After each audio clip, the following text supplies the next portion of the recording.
తిరుమల కొండపై వరుస వివాదాలు కలకలం రేపుతున్నాయి. ప్రసాదంలో కల్తీ నెయ్యి, వైకుంఠ ద్వార దర్శనం టికెట్ల జారీ సందర్భంగా తొక్కిసలాట, శ్రీవారి ఆలయంపై నుంచి విమానాల రాకపోకలు ఇలా ఒక్కటేమిటి కాంట్రవర్సీలకు కేరాఫ్గా తిరుమల నిలుస్తుంది. తాజాగా పాప వినాశనం కేంద్రంగా మరో వివాదం మొదలైంది. పాప వినాశనం డ్యాంలో బోటింగ్ అటు టీడీపీని ఇటు ఫారెస్ట్ అధికారులను వివాదంలోకి నెట్టింది. అసలు పాప వినాశనంలో ఫారెస్ట్ అధికారులు బోటింగ్ ఎందుకు నిర్వహించారు? టీటీడీ అధికారులు ఏం చెబుతున్నారు? Let's watch this story.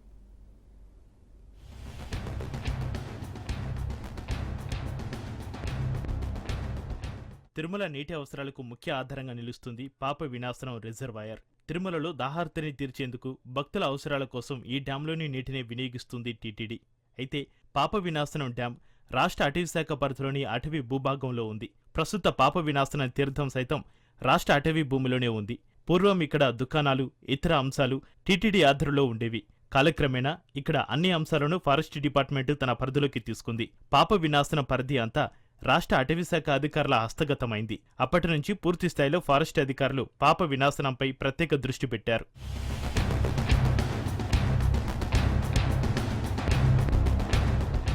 వన్యప్రాణుల సంరక్షణ, అరుదైన వృక్ష సంపద పరిరక్షణపై అటవీశాఖ అధికారులు అనేక కార్యక్రమాలు చేపడుతూ వచ్చారు. ఇందుకు టీటీడీ సైతం సహకారం అందిస్తూ వచ్చింది. పరస్పర సహకారంతో పాప వినాశనం ప్రాంతంలో అటు టీటీడీ, ఇటు ఫీల్డ్ అధికారులు పర్యవేక్షిస్తూ వస్తున్నారు. ఈ క్రమంలోనే పాప వినాశనం డ్యాంలో అటవీ అధికారులు బోటింగ్ నిర్వహించారు. సెక్యూరిటీ ఆడిట్ కోసం Indian water sports Olympic rescue టీంతో ఆడిట్ నిర్వహణ చేపట్టారు. ఎర్రచందనం స్మగ్లింగ్, అగ్ని ప్రమాదాల నివారణకు సెక్యూరిటీ ఆడిటింగ్ చేపట్టారు. అసాధారణ పరిస్థితుల్లో డ్యాంపై బోటింగ్ సహాయంతో రెస్క్యూ ఆపరేషన్ చేపట్టాల్సిన పరిస్థితిపై అవగాహన కోసం బోటింగ్ నిర్వహణ చేపట్టారు. పాప వినాశనంలో ఉన్న కొందరు ఈ బోటింగ్ ట్రయల్ రన్ నిర్వహించిన వీడియోను సోషల్ మీడియాలో పోస్టు చేయడంతో వైరల్గా మారింది.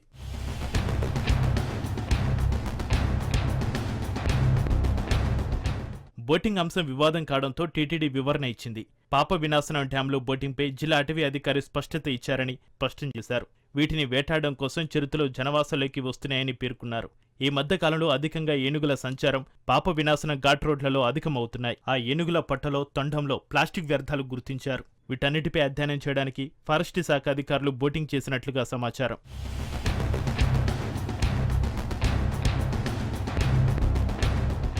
పాప వినాశనంలో తిష్టవేసిన కొందరు అనధికార వ్యక్తులు ఫారెస్ట్ డిపార్ట్మెంట్పై బురద జల్లే ప్రయత్నాలు చేస్తున్నారట. అక్రమంగా ఉన్నవారిని తొలగించేందుకు టీటీడీ, ఫారెస్ట్ అధికారులు చేస్తున్న ప్రయత్నాలను అడ్డుకునేందుకు సోషల్ మీడియాలో దుష్ప్రచారం చేస్తున్నట్లుగా సమాచారం. ఇదే అంశంపై టీటీడీ సైతం సీఎంఓకు ఫిర్యాదు చేసినట్లుగా తెలుస్తోంది.